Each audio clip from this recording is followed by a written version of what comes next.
hoping this time everything is sounding up to par. This is your girl Lady from 2020 Podcast being interviewed by the ever effervescent Sirr. Hey.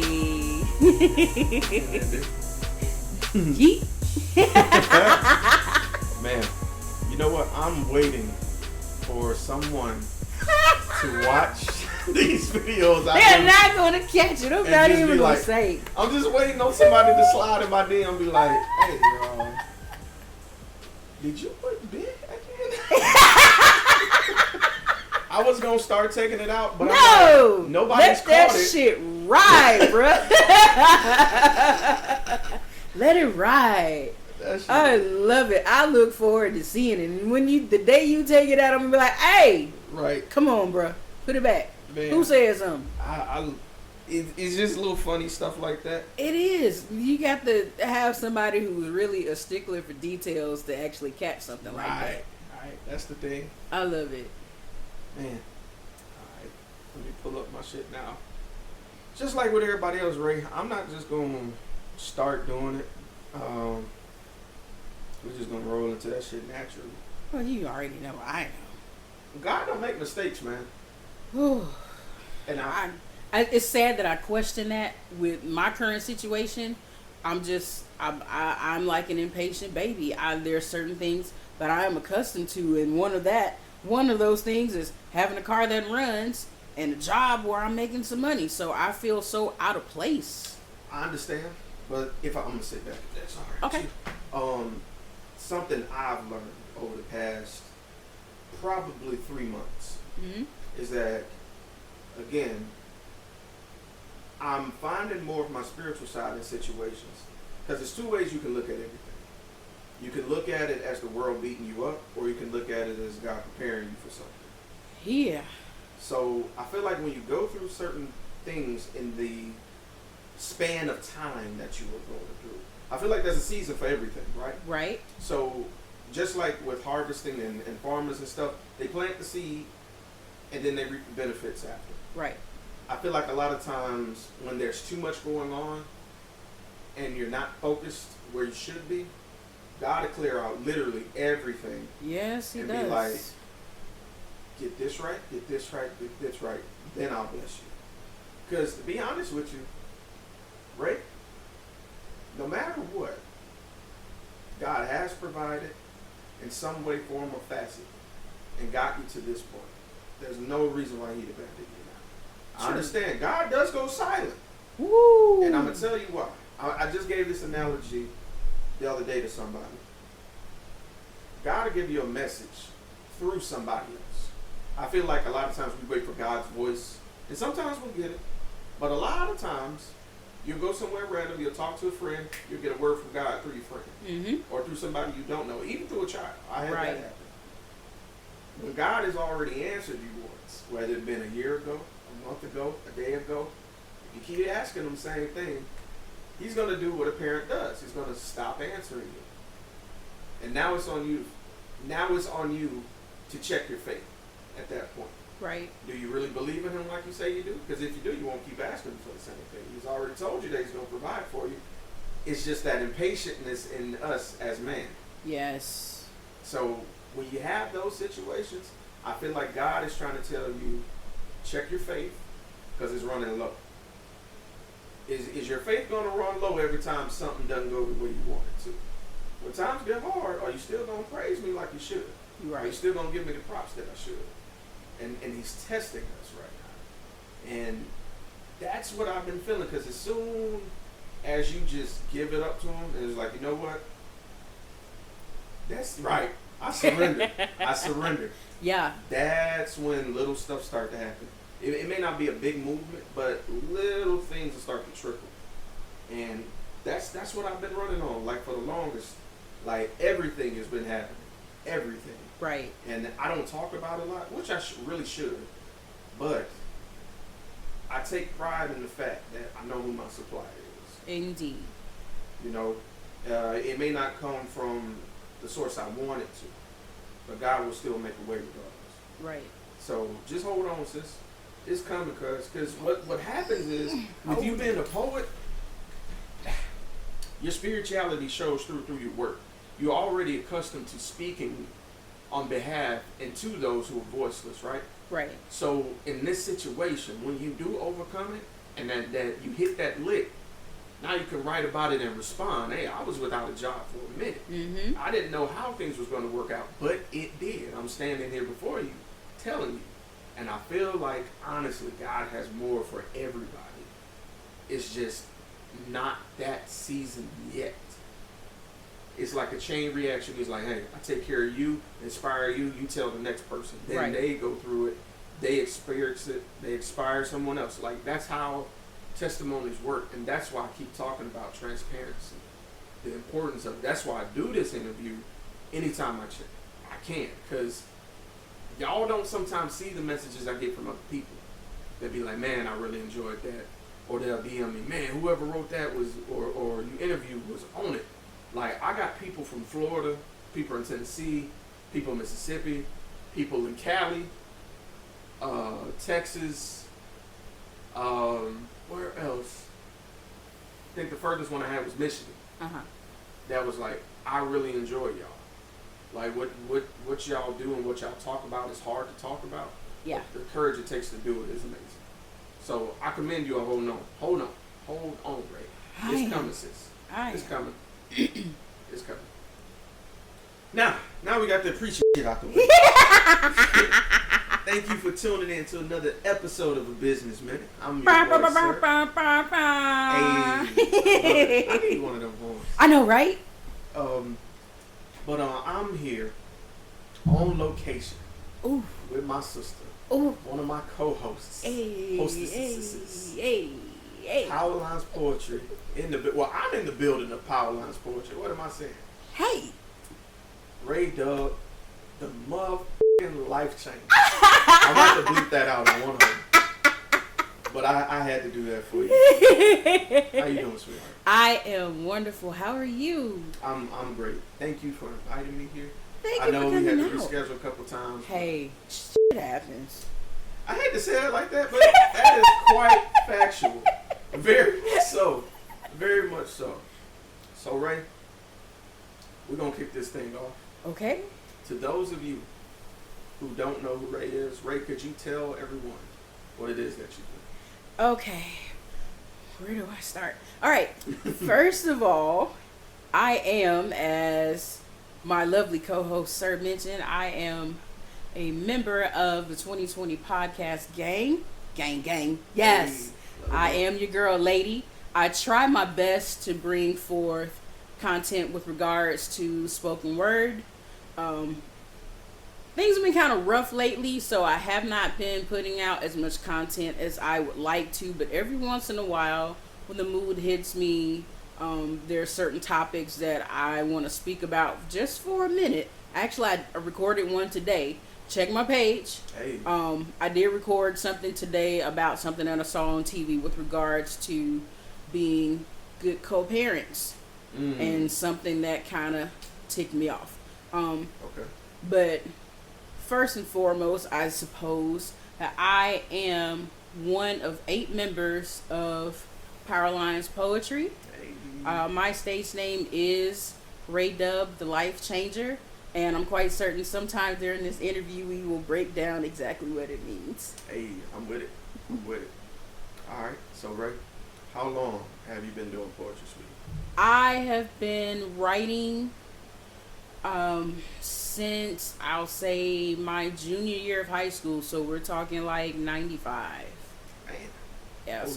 so off and on since 1995, whether it was something personal that I wanted to write or it was something in school as a project, something that the teacher required in class. So, yeah. Okay. All right. Cool. So, creative writing was your thing. Yes, definitely. I wrote short stories, for almost 13 years. I was an only child. So I would be in my room trying to figure out what I wanted to do that particular day. My mom and my dad, they were all, doing their own thing. They didn't take time to play with me for real. So I had a room full of shit to play with. and a computer. So I would just get on the computer and type stuff and make up all kinds of short stories. And I probably did a few poems back then too, but I don't have any of them to speak of now. So it was an outlet for me, a way to get my thoughts out when I didn't have anybody else around to talk to. So that has always been a go-to place for me. In about every room of this house, there is pen and paper somewhere closely accessible. Even if I have to pull a sheet of paper out of my printer over there at the computer to just jot down anything, I've kind of gotten a little more advanced, and I use a voice note on my phone to record anything that I'm thinking of. That way I don't lose it, because my brain will just go off somewhere and I'll forget that particular line or two, or possibly beginning of a new poem, and I'm like, shit, I forgot it. Don't you hate that? I hate it. I hate it. All right. So that brings me to one of my starter questions. Okay. With you being a fan of writing, and like you said, a recurring thing I'm noticing with a lot of your troop mates through Powerline is that a lot of you guys, although you started with poetry, you dabble in short stories as well. Yeah. So I think that's cool. I do think that, you know, that plays a part into the originality piece. Like, being versatile is important. Right. And having that in your back pocket, you can, I'm sure, draw from that to your poetry. And also, I'm pretty sure they can kind of correlate where they can inspire each other in a way. Yeah. So I think that's dope. Now, going back to the young Ray, those days on the computer typing up, you know, what's on your mind.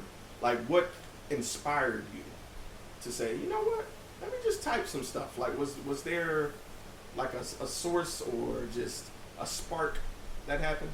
I think it's a bit of a spark, being the nerdy magnet school kid, where you had to read those books over the summer every year for about 70 jillion years.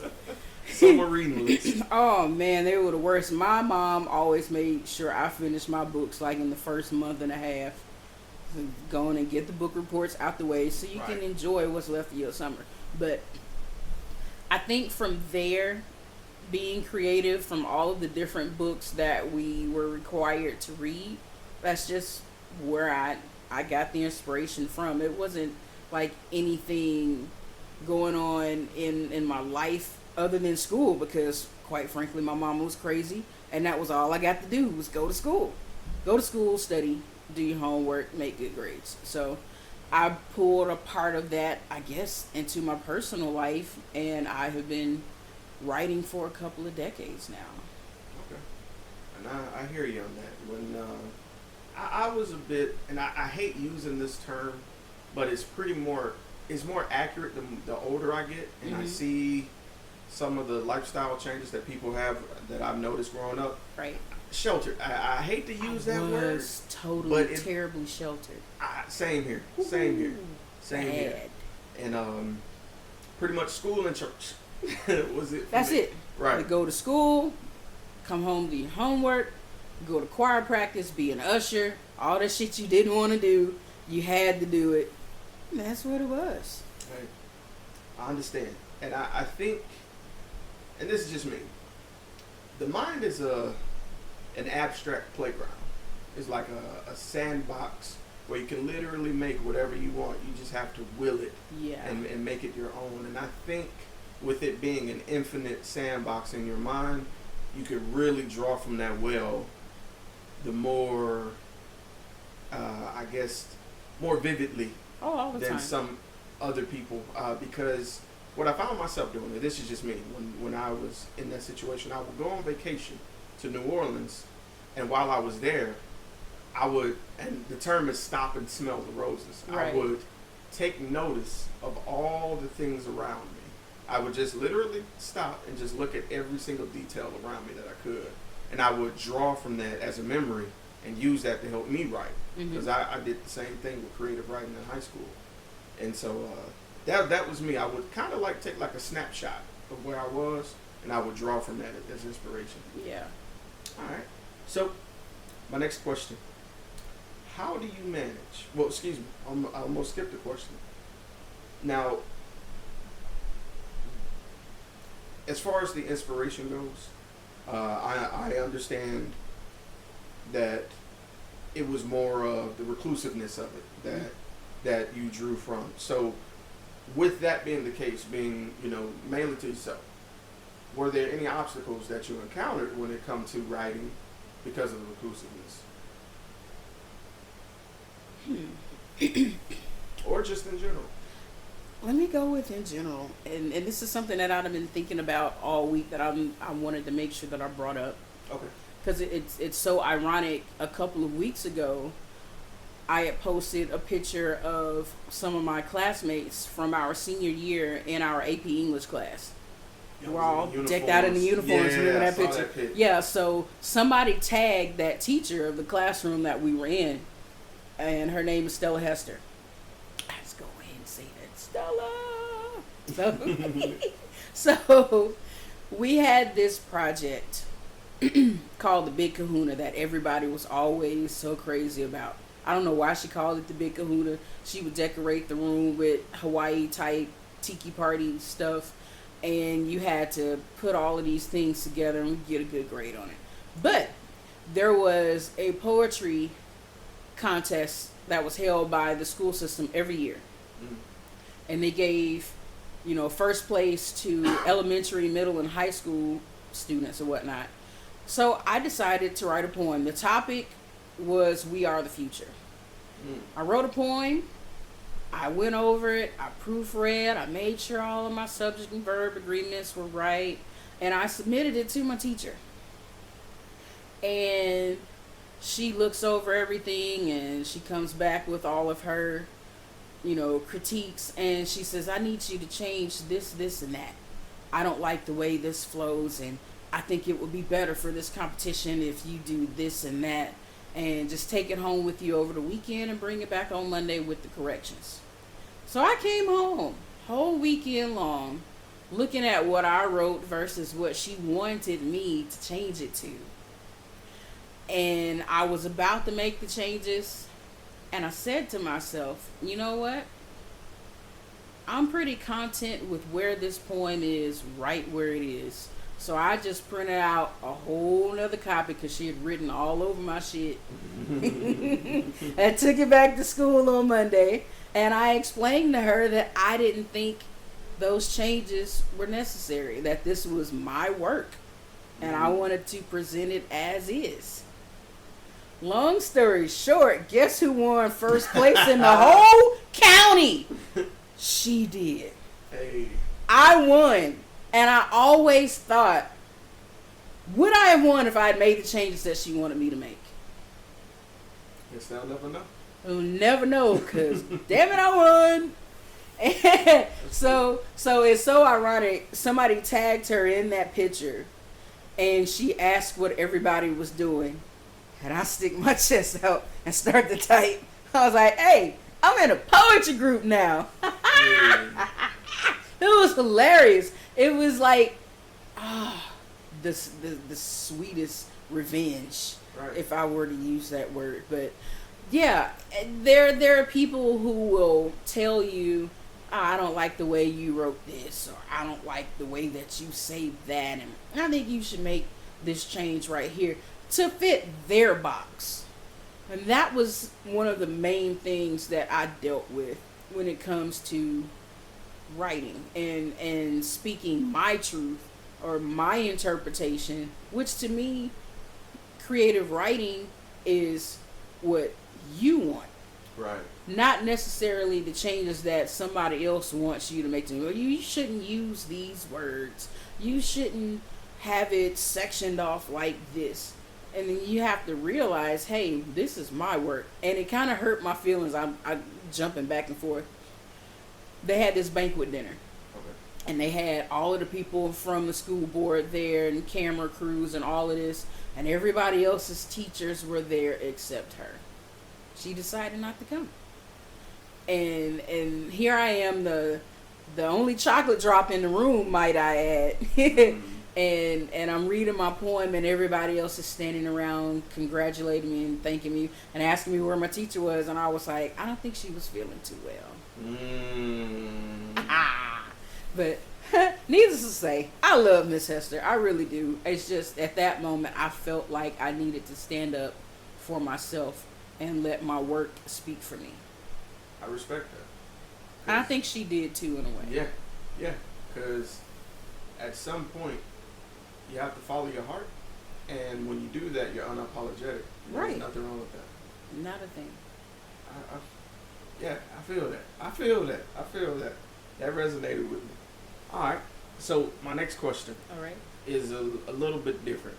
So this one is about time management, and this is a question that I often say I still haven't figured out. So with poetry and being a part of Powerlines, and heck, even being part of 2020, how do you manage to balance, like, between doing that type of work and your personal life? Quite honestly, it is a part of my personal life. So it's kind of hard for me to say, okay, I'm only going to do poetry stuff like right here and now. My brain is always in creative mode, to where no matter where I am, if I'm thinking of something that I want to put in a piece, I want to stop right there and take care of that, because I want to remember that and build upon it and go from there. So this is like my personal life. I love when I have a show to perform and show up for. Just like last Thursday, I woke up with the biggest smile on my face. I wanted to take a nap and I couldn't because I was so excited. Right. And everything was amazing. I hate that you couldn't make it, but it was such, hey, make the money. but it was just such an awesome show. The venue was really nice, and it gives me a rush. It gives me a high. But I shake away all of the nervousness that I have leading up to the point where I walk up to the mic. And it's so funny when people say, you didn't look nervous. I was like, I play the role. But on the inside, it's like, oh shit. I don't want to mess up. I don't want to forget any words. So yeah, that's my thing. As far as time management goes, I need to devote more time to memorizing. That is like the thorn in my side, the one thing that I have an issue with. And going back to my open mic days back in 2016, I wasn't memorizing anything. I either had my phone or I had a piece of paper, and I never took the initiative at that point to start memorizing. And then when I got the message stating that you're going to be in Powerlines, not, and I love Ross, not, would you like to join us? It was, hey, you're going to be a Powerlines poet. And I said to myself, I don't think I'm ready, because I do not have anything memorized. And I look at Roz, and I look at Eternity, look at Hayes, I look at Kara, and they're so elegant in their delivery, and their poems are, 2 and 3 minutes long, and they're on point. They got everything covered. And look at me, you try to take my picture at open mic, I'm looking down at a damn sheet of paper. I was like, when and how can I possibly get to that point? And I'll be honest with you, a couple of weeks before our reveal show last year, I said to them, I think y'all made a mistake. I'm not ready for this. I don't memorize anything. And I think maybe you should just give me some more time. Maybe there's somebody else you should select for this group, because it just, I'm not feeling that I'm even anywhere near y'all's level, and I should just stay on open mic. I got cussed out. Okay. Rightfully so, if I may say so. You shut up. I got chewed out, and I know it was all out of love. Right. And here I am now, a year later, doing my best to keep putting out more content and setting up my memorization techniques, which after I finish writing a poem, I will record it on a voice note. I'll print out a copy of it and I will read along with the poem while I listen to it. Okay. So I hear it twice and I see it in front of me, and I've got a photographic memory. So sometimes when I am performing, if you see me doing my hands like this, it's because I see the words in front of me. Wow. It's kind of weird, but I've always had that photographic memory, and it comes from road trips and vacations with my mom telling me to read every sign we see when we pass by it. And I still do that internally to this day. We're talking 7 or 8 years old doing this, and things just stand out. I can literally see it in front of me. So that is my technique for memorization. It's just the point of me sitting down long enough to do it. That's where my problem is. But once I start listening to it over and over and seeing the words, then it sticks. Okay. All right. Now, that's interesting. Going back to, I guess those instilled habits stay with you, and how they can be incorporated into like your passion. That's kind of cool, because it's funny. Like I was talking about having that photographic memory. Mm-hmm. I remember the first sentence I ever read. I know that may sound crazy. It doesn't. I remember it plain as day. I was super scared to read aloud as a kid.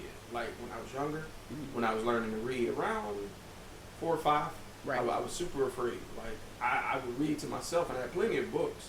But if you asked me to come here and read this, I would freeze. Straight nervous. Right. And my grandmother sat me down and was like, all right, I'm going to ride by, just like you said, because we lived in Tolmanville. She was like, I'm going to ride by different signs in different streets. I'm going to point to one, and I want you to sound it out and say it and read it. And we did that for like weekends. Every weekend she'd do that. We just go and ride, point to a sign. I had to sound it out. Sometimes I get it, sometimes I wouldn't. Right. But it stuck with me. Yeah. So now every time I pass by a street, like you said, in my mind, I sound out the street. Even though I can read it, Yeah. I still sound it out. And the very first sentence, when we stopped at the store that was around the corner from my house. It's a little side store, nothing fancy, like a little gas station stop, but without the gas station. And the sign said, it was spray painted on the wall. It was a mural. If kids have guns, call 911. And she cranked up the car, and I read it. And she just stopped and started, boy, because that was my nickname, boy. And she just started laughing, because that was the first time I actually came out without somebody telling me to read something, and completely off track. But that what you said just resonated. Exactly. With me. See there? Yeah. So you feel me? Right. Now, it's funny, because with that story me giving you, I want to ask, is there any experience also that kind of stands out to you as the most memorable? Whether it be with Powerlines, whether it be, just like the story you just shared with reading signs as you guys do a road trip with your mom. Mm-hmm. Are there any other memorable moments that really hit you as like, yes, this is why I love poetry? Okay, so I'll take it back to the very first time I was on open mic for a Powerlines Poetry Show, because I had been going to shows, and just out of the sheer support for Eternity and Roz, that I met Roz back in like 2013 at a show at this place called the Beale Street Bottle Club in Fort Walton Beach. Okay. And I was vacationing in Destin, and Eternity was like, hey, why don't you come over to the show? I was like, sure, come to the show. So I'm seeing all of these other poets. That's also the first time I met Hayes and K. Marie. Hey. It was just a room full of greats. Hey, for real. Yeah. So I'd seen them posting on Facebook about coming to Shock Therapy Sundays, and I decided, I think I'll go to a couple of shows. And then one month, Roz had posted, if you're interested in being on open mic, inbox me.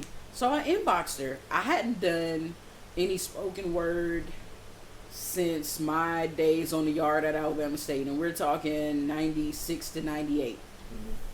But I had still been writing. I just never performed anywhere here. So she said, sure, I'll put you down on the open mic list. I didn't know you wrote. I was like, yeah, I'm just trying something different, getting my nerves together because I had stage fright. So I decided to get over it. And my love of poetry said, let's get on open mic. Let's see what it's all about. So I get up there and I do my poem. And Eternity was introducing and hosting the show and whatnot. And he gets up to the mic after I sit down. Everyone's clapping and going on. And he was like, Raina, what the fuck? He was like, you didn't tell me you wrote, and this poem that you came up with, your ass better be back next month. So from then on, I would go to each show and get on the open mic list. And then that's where I met Mr. I'm Just Being Honest. Oh, Delonte. So it was strange to see Eternity on the mic saying next up on the open mic list. And then this is a dope ass name, Mr. I'm Just Being Honest. And I'm like, who is this nigga? Like, for real? That's your whole stage name? It kind of made me think about a pimp named Slickback. You got to say the whole thing. Right. Mr. Yeah. I'm Just Being Honest. So he comes out. He's got on the hat and long sleeve shirt and the jeans and the shades. I'm like, so we can't see your eyeballs and nothing. And it was just strange the way that we both only saw each other when it was open mic night. And to be asked at the same time to become members, both of us were like, we just cool with doing open mic. And honestly, I was. If she had never asked me to become a member of Powerlines Poetry, I would still be on open mics right now to this day with no problem. I never saw myself doing any higher than what I was doing on the open mic list because I was cool with that. So it's still so surreal setting in, doing shows, and when we finish, people are just coming up out of nowhere to say, hey, I really like this poem. Can I take a picture with you? What's your name on Facebook? I always get this influx of friend requests between Instagram and Facebook days after shows. And then Alabama.com being at one of the last shows we did, somebody screenshot me my picture on the website I had no idea about. Right, I see. And man, what? I'm like, these just words. I just get on stage when Ross tell me to, and I just say a poem, and I go sit down, and here I am, immortalized on this news website. So, man, every day that I think about it, it's so unreal. It is. I think it's important to notice that part of the reason you belong to Powerlines is because of how humble you are. I try. And humbleness, I guess, bold enough to tell your story, but humble enough to still see that I can still grow, though. Yeah. That is important. And that's why I think you belong. I think something I keep saying to every member of Powerlines who I meet, and I still have like 3 or 4 more to go. Yeah, it's a whole bunch of us, is that all of you, as capable as y'all are still amazed at the capacity that you guys have made. Like, that's important, because you guys are award-winning. Like, literally. Oh, my God. And I know that's still hard to believe because I spoke with Roz, and when I saw that she won at the PCS. Exactly. Oh my God.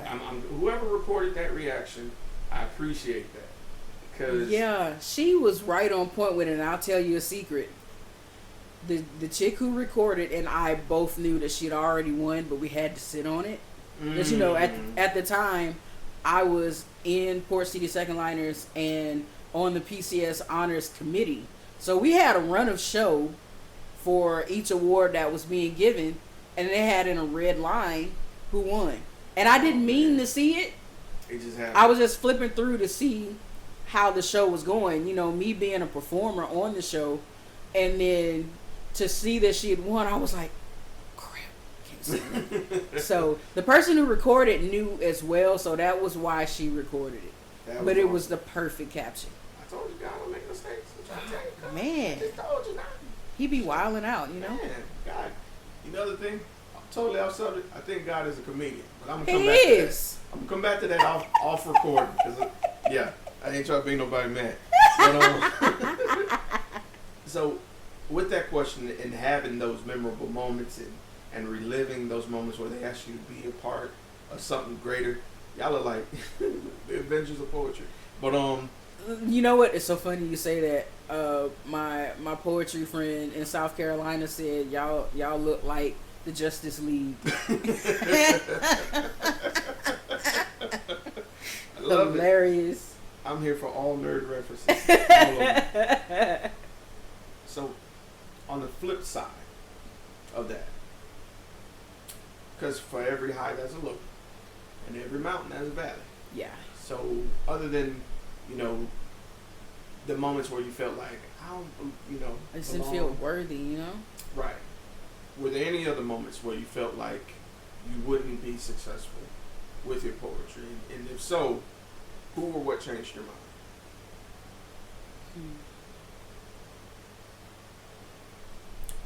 I don't know.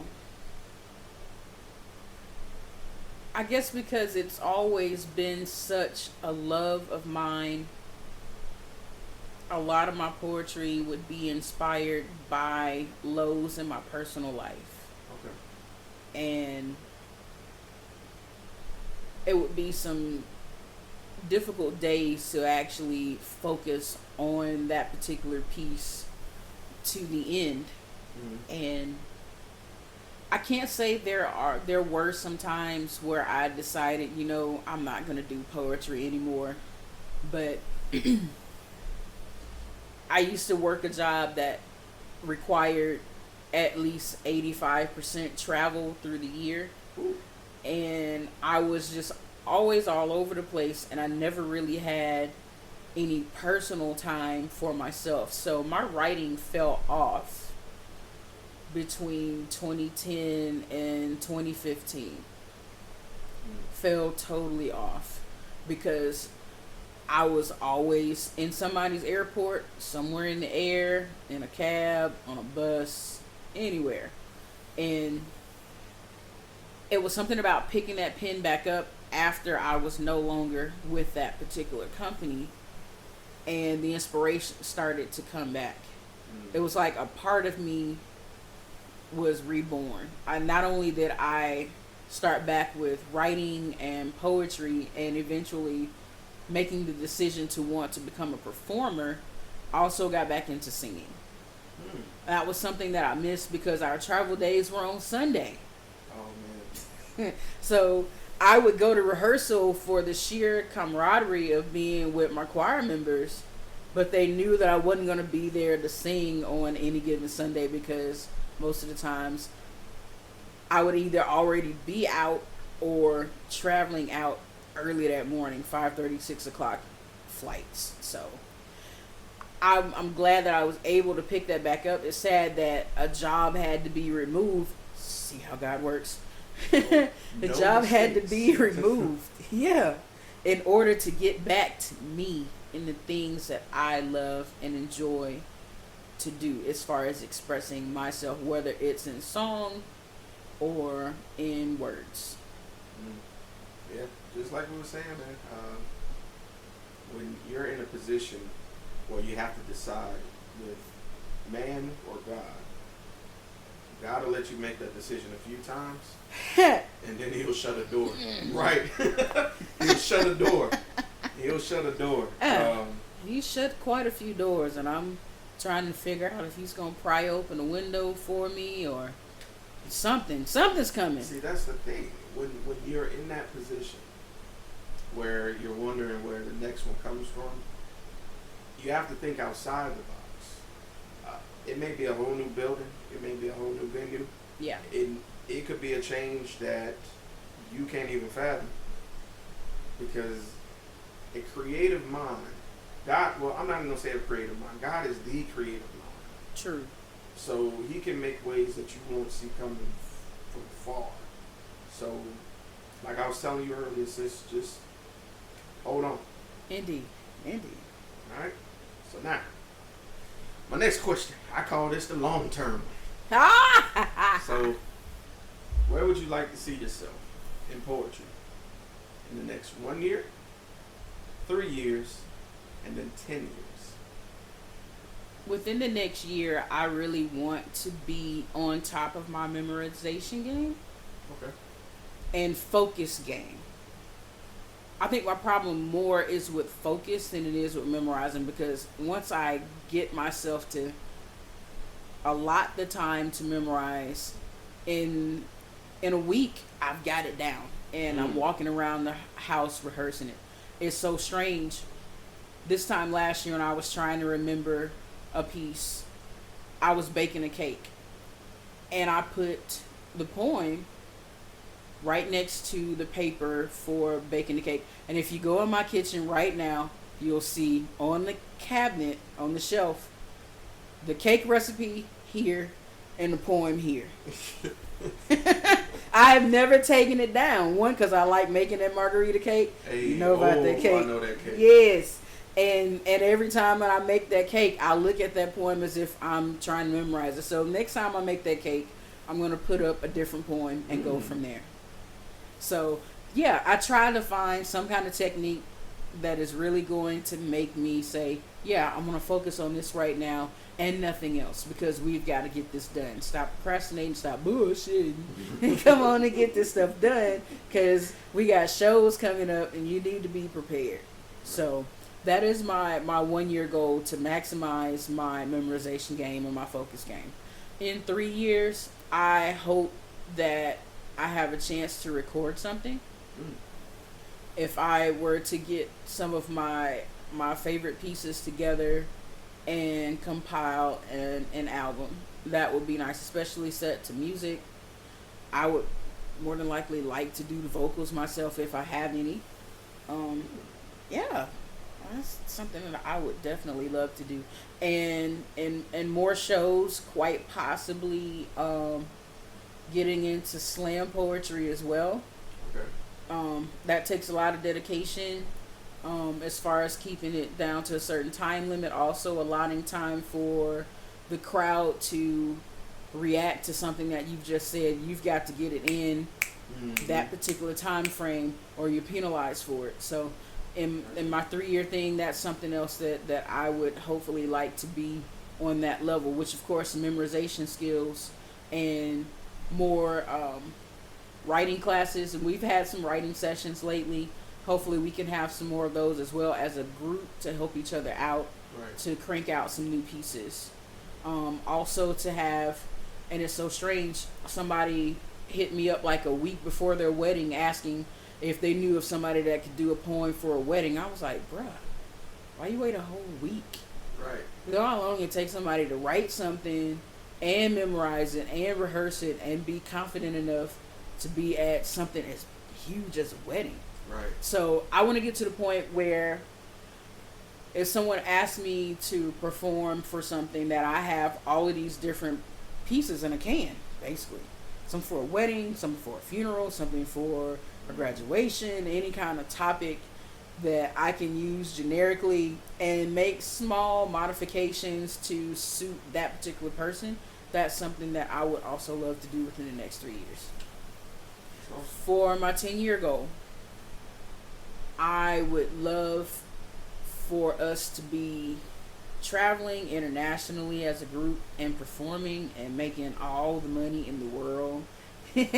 Yeah, I see it happening. I mean, there's so many different poetry troupes all over the place that have gotten that big break. You know, I don't want somebody, you know, like, oh, you ain't no poet. You ain't been on Def Comedy Jam, Def Poetry Jam. I'm like, come on here. Right. You know, I don't want to forever just be local. There's so much more out there that needs poetry. Mm-hmm. And they need me because I'm cute and I'm funny and I write good stuff. Right. And I just want to get that out there. I'm with you. Like, and Yeah. excuse me, more than you know, the world does need you, man. Because I recently found out it's a lot more people with eyes on you than you realize. And that's scary and exciting at the same damn time. It is. It is. Because you're under a microscope, and the killer thing is, you could be a model poet for someone you might not even know. Right. And so I feel like with that, I hate to use the word responsibility, but it is. You have the responsibility. You're obligated to share that with the world now. If someone's connected with you and your audience is the world, then you're bound to, you know, be that release for the world. Because I was listening to a podcast the other day, and a gentleman who's a comedian, I follow a lot of comedians, because I think comedy and spoken word are really hand in hand. They are. And the gentleman said, that crowd owes you nothing. And Roz said the same thing in her interview. And it's very much true, but you owe the crowd something. If they're giving you their attention, you owe them more than you realize in some cases. So I definitely feel that the word needs you guys, because I always say this, when y'all are in the room, you can feel it. You can feel the love. Like, it could be just one of y'all there, y'all pop off as soon as y'all see, you know, your troop mate get called up. I love that energy. I love that vibe, because usually a poetry spot is kind of a chill, relax, you know, jazz club type of feel to it. Right. Y'all see each other, hey, I love that. Oh, that just, it's amazing how we start off a show and Eternity is like, hey, yo, catharsis! And she's like, yo! I love that. It grabs everyone's attention, because I'm like, hey, show's about to start. It's not any of those frilly-dilly walks in the park and smell the flower poetry. Hey! Say word! I love that. I absolutely love that. The fact that I'm a part of that now, like, oh my God! Is this happening for real? Yes, it's happening. I got the mic. I earned the mic. All right. So, Ray. Yeah. This next question is the one I dedicate to everybody watching and listening. Okay. So, stepping out and sharing yourself, your ideas, your passion with the world is scary. It is. And the most important thing you can do is take that first step. So to those people who are afraid to take that leap of faith, what words of encouragement would you have for that person? Whether it be with poetry, an idea, an invention, a podcast, or just anything. Hey. Don't let anybody or anything hold you back. Don't let them put out your fire. Don't let them kill your passion.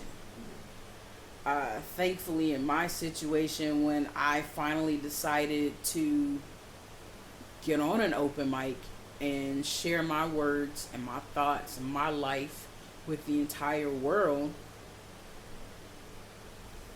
I gave myself the okay. Don't look for that from anybody else. You are your own validator.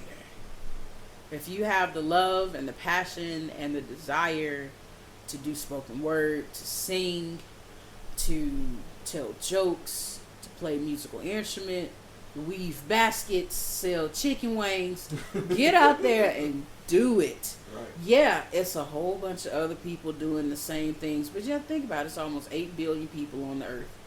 We all can't do something different. You just be the best at what it is that you know and love. It's going to be some criticizers out there. It is. That's life, because people suck. Yeah. People can really suck the life out of you when they see that you are so passionate about something. They can say one thing that will just turn your stomach upside down. And you have to be strong enough, one, not to kick their ass, Indeed. and two, to keep pushing with what you feel is right. If it hadn't been for this little uniform girl in the 12th grade standing up to her teacher, where would she be now? Damn good point, Ray. Right?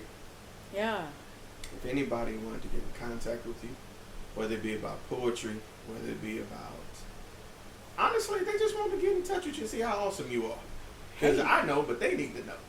How could they get in contact with you? Well, on Facebook, you can find me on there as Raina Banks. That's Reyna. You can also find me as Reydub, and that's Reydub. We didn't talk about my name. We got to bring. We'll get back to that. Yeah. So I'm on Facebook as Raina Banks and Reydub Banks, because Facebook jail is a mother. So that's why I got 2 accounts. You can find me. You can find me on either one of those. I am also on Instagram, and this one is kind of difficult but easy at the same time. It is my stage name, Reydub The Life-Changer. That's THA. Reydub The Life-Changer. In the middle of 19 and 78. So 19, Reydub The Life-Changer. 78, because 78 is a wonderful year. Hey. That's when I blessed my mom and my daddy. Hey. That's what I'm talking about. You can also find me on YouTube, and I do believe, yes, I do have a SoundCloud page. I have not been posting a lot of content lately. I'm going to try my best. That is apparently in my between 1 and 3 year goals to put some recorded content on my SoundCloud page. I do have some poems out via 2020 podcast on SoundCloud and YouTube.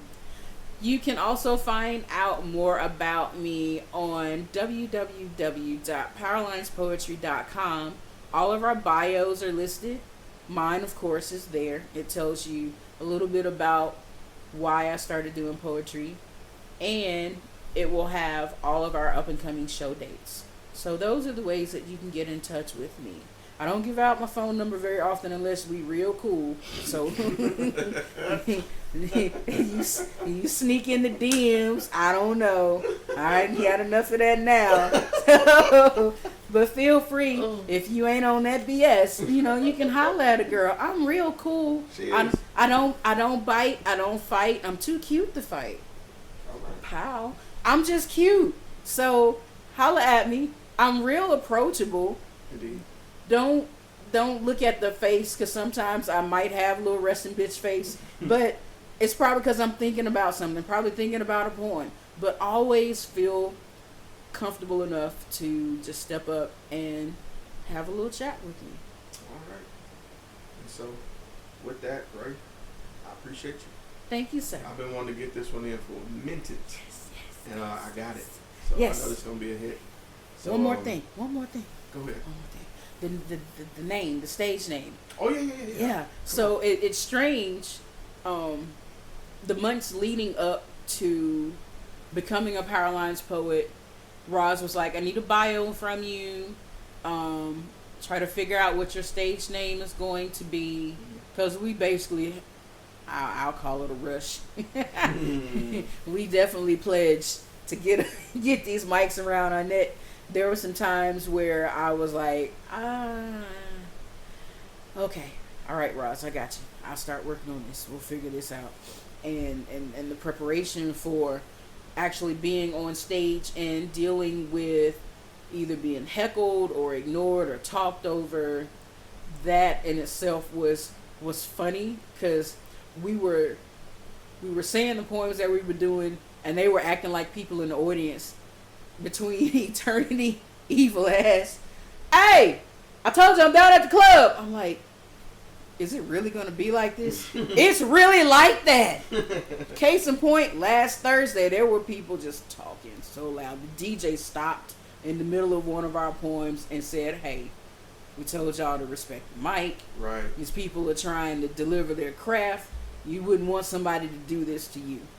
So I'm glad they prepared us for that, because it really does happen. And a lot worse than what they were playing it off as. You would just not believe. There's some people that are just not on train. Like that. That, and just not used to the proper behavior for a poetry show. That's true. So the name, I'll say the first part, Reydub, is what I used to call my Volkswagen Jetta. First 3 letters of my name, and dub from VW. Makes sense.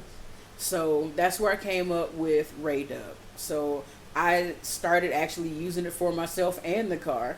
And the Life-Changer part, try to keep this PG-13. Yeah, I had a conversation with somebody where I told them that I changed lives. Hey. So I put the two together because I was trying to come up with something different, but that particular name kept coming back around to me, and I was like, you know what?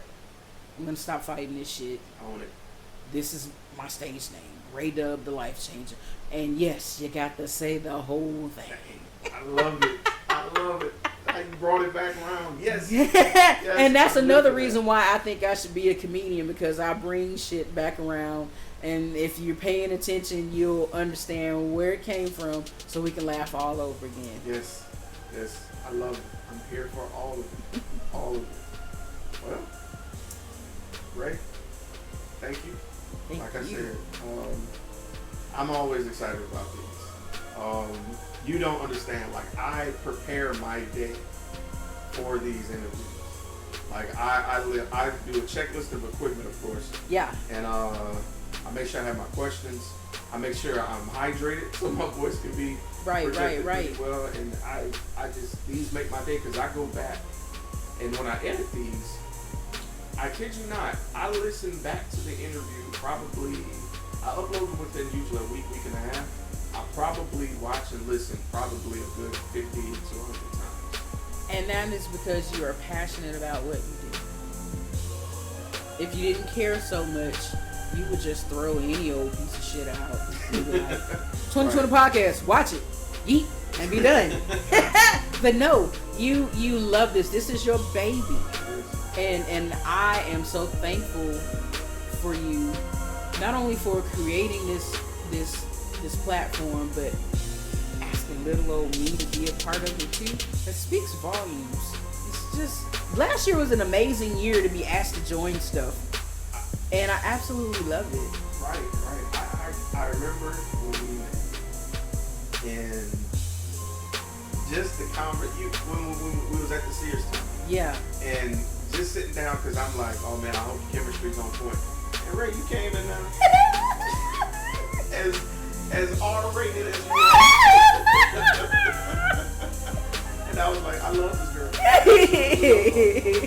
And I appreciate you guys for letting me do this, because without interviewing you guys, I don't feel that play on words catharsis that I feel. True. And I appreciate you all. In any facet I can do this, I'm always happy to do so, because I think you guys are amazing. You guys are the superheroes of Mobile. Thank all of you. Because you guys validate me and make me feel like just being normal sucks. It does. Why not just I tried for like 3.5 minutes. That shit was dead. Whack. Whack being normal. Ooh, man, I can't. So with that, I'm going to stop this here. Thank you again, Ray. Thank you. To those of you listening, all the links and her information will be in the description box. You'll be on YouTube, just drop down, it's right below her. And knowing me, I probably did a graphic already of all the information on the interview. Right. And that's it, man. I appreciate y'all. It's been 2020. I'm going home. That's it, Ray.